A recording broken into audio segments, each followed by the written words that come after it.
Okay, so when you have a combination circuit that looks a little bit different, one of the easiest ways of determining what your total resistance in the circuit is to redraw the circuit so it looks more familiar to you. So what I do is I'll identify the wires.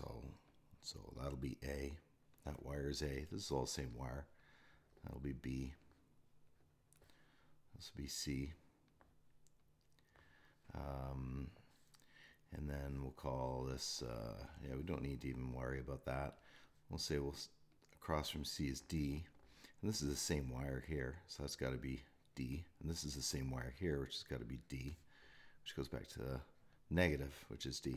So what we can do is just redraw this so it looks a little more familiar. See how this works here.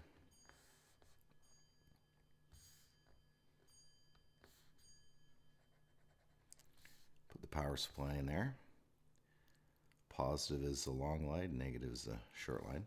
Now I can drop those resistors back in. I know I've got A coming off of A. This is pretty easy.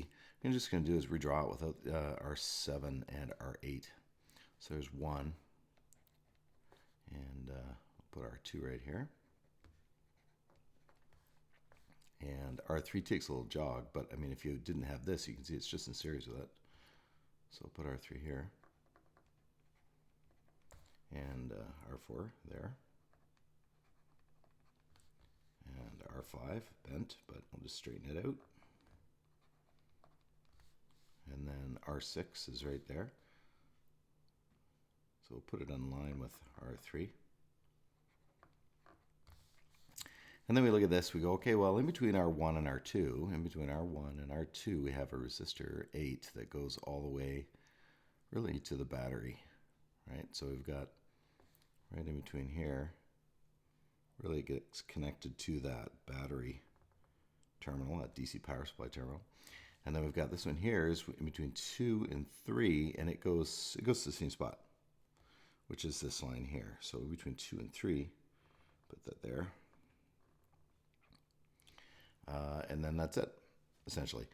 So now we just figure out what our resistances are. So I got 20, 40, 60, 120. So I got 150 ohms in there.